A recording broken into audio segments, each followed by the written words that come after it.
back to Carrier, because he also, of course, claims that Jesus did not exist in terms of probability. He claims in the history of Jesus that it's a 1 in 3 chance. His argument, as far as I'm concerned, is a bit of a train wreck. I don't find his interpretation of the Pauline corpus to be at all convincing. Carrier essentially thinks that the Apostle Paul believed that Jesus did not exist on earth, but rather was crucified in outer space by demons underneath the moon. And I find his interpretation of the Pauline corpus to be absolutely laughable. I've written a very detailed review of his arguments there. Carrier actually has responded to my review. I'm intending to write a response at some point. I haven't got around to it yet. I didn't find his response very convincing. But if you want my detailed review, which is of his interaction with the Pauline corpus, I would recommend my review on my website. I think that Carrier's case, though, is very much undermined by the sorts of evidences that I've been adducing already from the Gospels and Acts. If Acts, as I maintain, really was composed by someone who was a traveling companion of Paul, that really undermines Carrier's thesis in any case, because it would be very surprising, because Luke clearly believed that Jesus lived on earth. It would be very surprising if Paul's traveling companion, Luke, had such a radically different perspective on who Jesus was from the Apostle Paul. Yeah, because what Carrier what Carrier also discusses is the fact that, you know, in context of Jesus as a man, he criticizes it insofar as, look, we have Alexander the Great, we have coins with his face on it, right?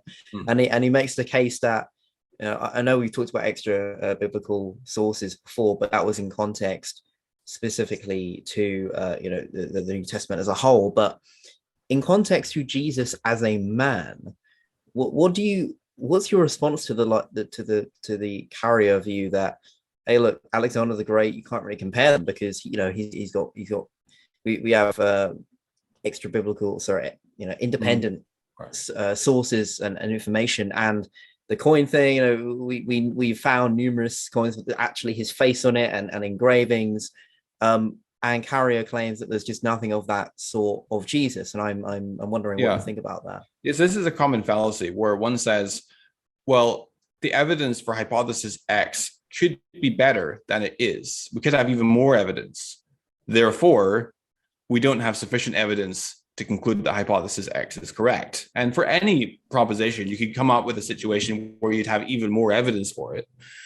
But that is not to say that you don't have sufficient evidence. And I think the evidence we do have is already far more than sufficient to conclude that Jesus of Nazareth existed as an historical figure.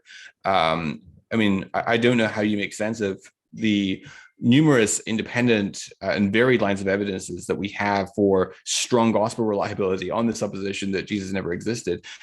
For instance, on top of the undesigned coincidences and extra biblical corroboration is just another category of evidence which also helps to confirm strong gospel reliability is the feature of unexplained allusions in the Gospels.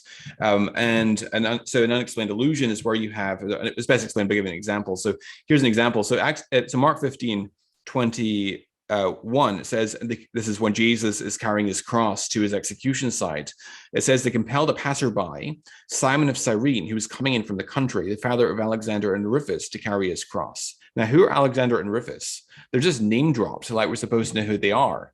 Now, clearly, or evidently, presumably, they are individuals who are known to the early Christian community, the original readers of Mark. That's why they're just name dropped, like we're supposed to know who they are. And they don't play any further role in the story, either in the Gospels or in the book of Acts.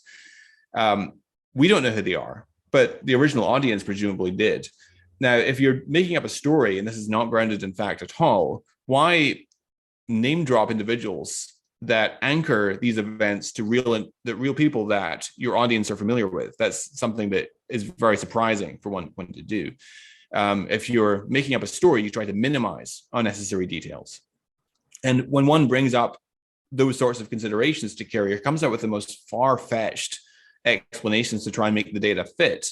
And sure, you can make the data fit any hypothesis if you try hard enough. That's essentially how young Earth creationism works, right? Is just make the data fit, find a way of getting it to work by invoking enough auxiliary hypotheses. Now, you can certainly do that with Jesus mythicism as well, or you could do what I think is the more reasonable and more rational thing, which is to favor the hypothesis that labors under the fewest auxiliary hypotheses. And I think that the explanation that these features of the text exist because we're dealing with real historical events is the simplest, the most parsimonious, and most face value reading of the data. Does that make sense? Yeah, I'm interested in you kind of I don't know, briefly outlining your response to Carrier's book, and the point, some of the points that he made. I'd be interested in you sharing that. As I said before, Carrier believes that the Apostle Paul thought that Jesus was born. Jesus was crucified in outer space below the moon by demons, and I think that there's a overwhelming case within the Pauline corpus that discounts that idea, and that's wholly apart from the considerations that I already elaborated. That the Gospels and Acts appear to be substantially reliable. I think that Carrier is just out to lunch on his analysis, not only of the Pauline corpus, but also his analysis of the Gospels and Acts. And I actually interact with some of his material regarding the book of Acts in my review of his book. So I'd refer readers to that for more information, further discussion of that. Now, what about the Pauline corpus, though? So in Galatians 4, verse 4, Paul writes, and I quote, "But when the fullness of time had come, God sent forth his son, born of woman, born under the law," right? And so that seems to indicate that Jesus really was, in fact, born of a woman. Now, what does Carrier do with this? Well, he connects that verse to verse 24, where Paul said, Paul says, and I quote, "Now this might be interpreted allegorically. These women are two covenants. One is from Mount Sinai, bearing children for slavery. She is Hagar." So Carrier argues that Galatians 4:4 is really only saying that Jesus was born of a covenant, not of a literal woman. But this, I think, is a very strange interpretation, because Paul only introduces the allegory in verse 21 of Galatians 4, 17 verses after verse 4. In Galatians 4:24, Paul is only indicating that he's about to show an allegorical understanding of the narrative that he's just made reference to in the book of Genesis concerning the births of Ishmael and Isaac. The whole purpose of the allegorical interpretation of the two women is to show the true significance of Jesus' birth, given that Jesus traces his lineage back to Isaac, which is the child born through trust in the promises of God, and he was born of the free woman, Sarah, in Galatians 4:23. There is another text that that sometimes comes up in connection with demonstrating that Paul actually believed in an historical figure is Romans 1 verse 3, which I also think is pretty conclusive.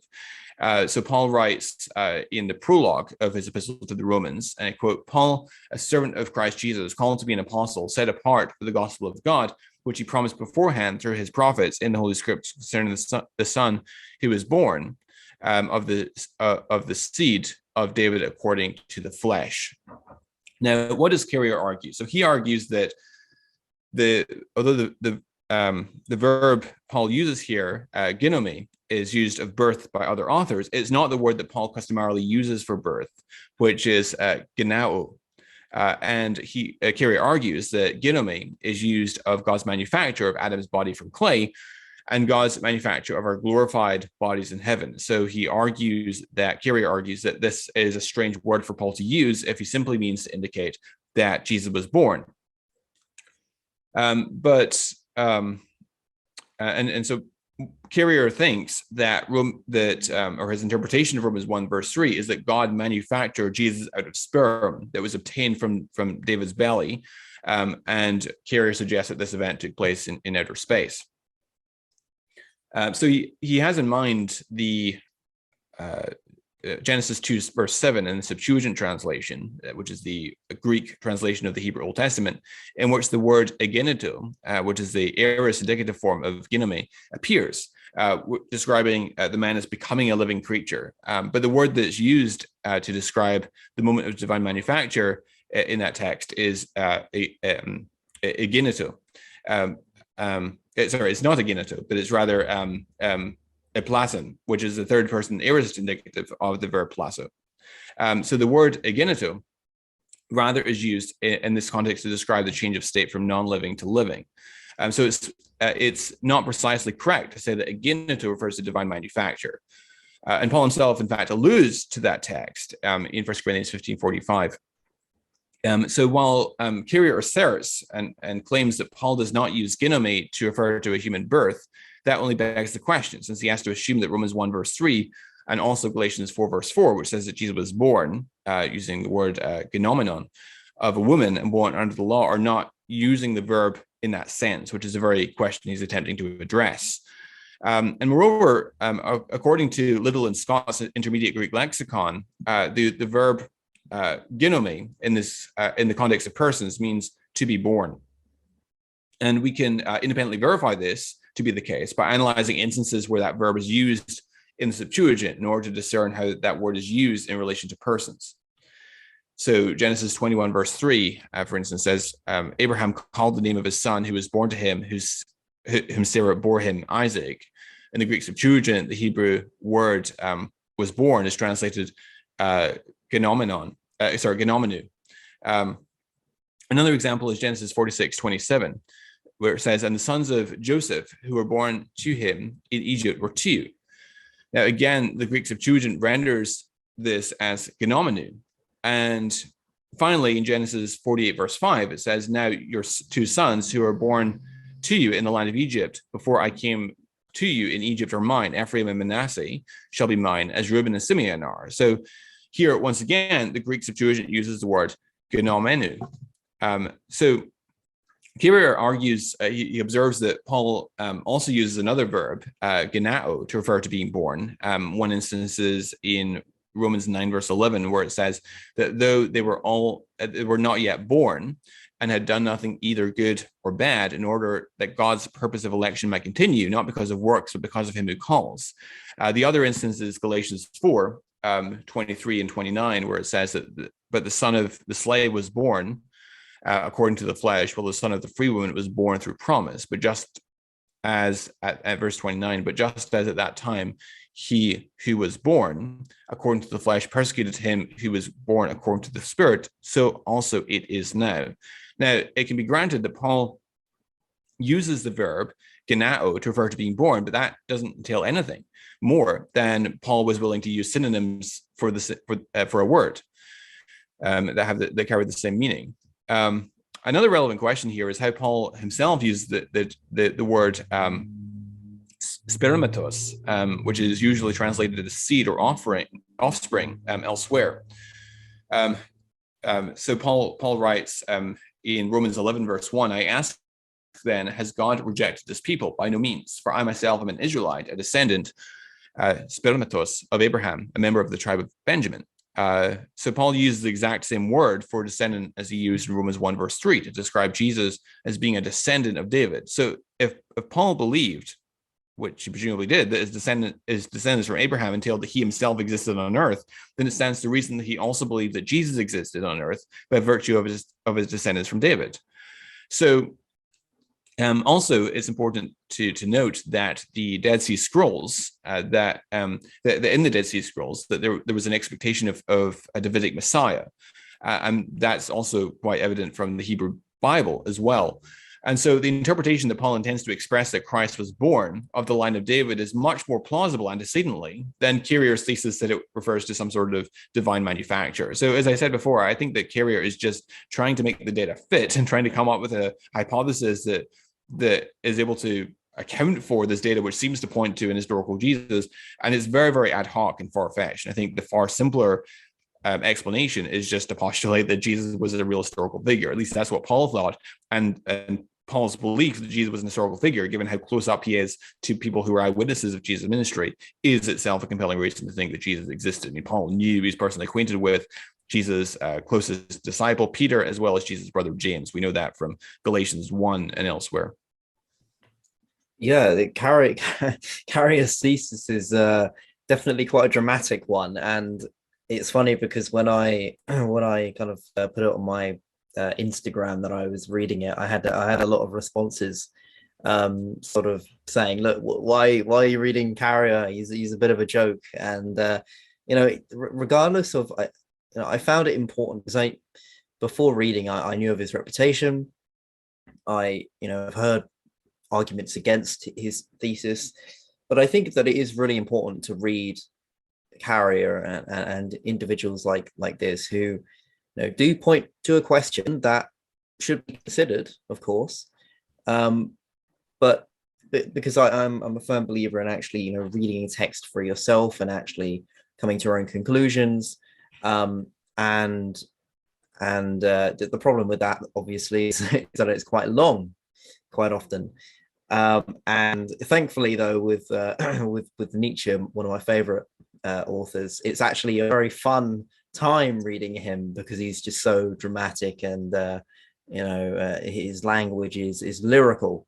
You know, and I must say, Rick Carrier's book was quite difficult to get through. I can't admit to finishing it all because of its density, and I have to give him that. Like it seemed to me that he did take the hypothesis quite seriously. Did you get that impression from him? Yeah, I mean, I think that I have no reason to doubt his sincerity. I think that that's his sincere conclusions. Um, I think that I think that he overlooks some problems with his thesis, and I also think that he underestimates the evidence for the reliability of the Gospels and Acts as well. So yeah, I have criticisms both of his interpretation of the Pauline corpus as well as his engagement with the Gospels and Acts as well.